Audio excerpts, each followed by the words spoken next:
So what's up guys, andito na tayo kang Renzone.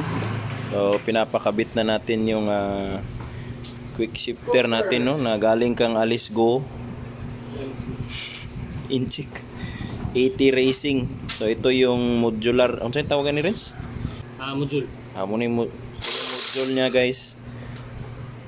Yan, dito ina-adjust kung ilang millisecond raw yung ika-cut off ng shifter pag naga-upshift.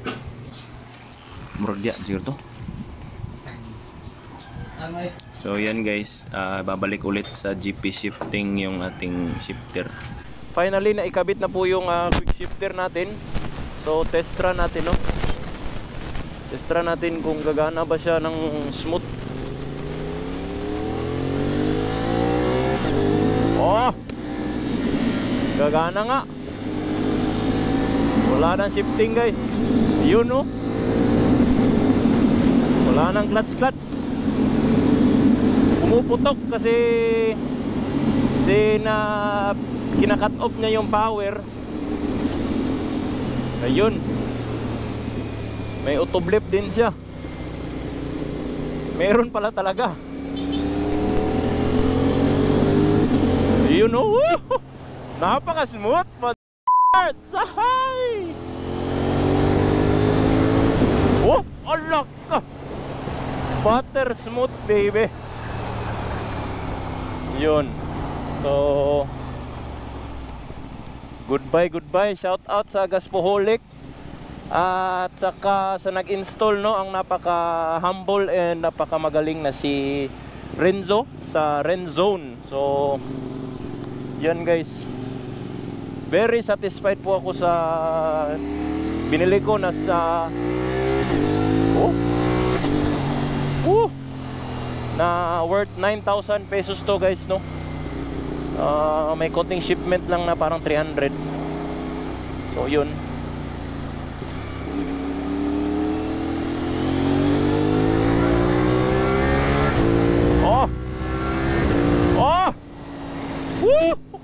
Sarap guys. Goodbye. So ma-add on to sa performance ng ating ng ating SR. Alam kong gumagana guys kasi pumuputok. So that means na kinakat off talaga niya yung power pag nagsishift ako. So ito guys, try nyo pakinggan nyo guys. Medyo traffic nga.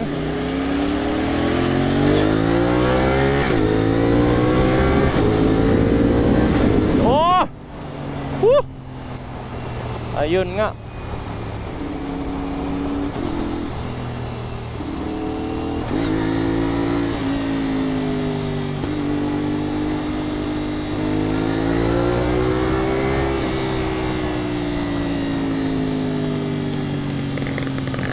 Batong scooter na to.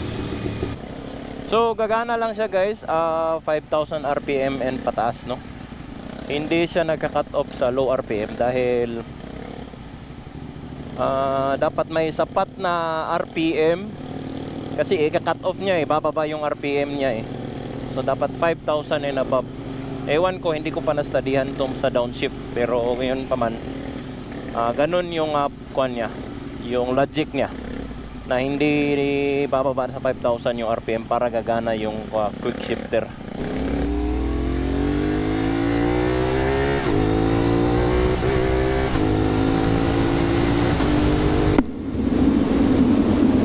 Grabe, napaka smooth guys.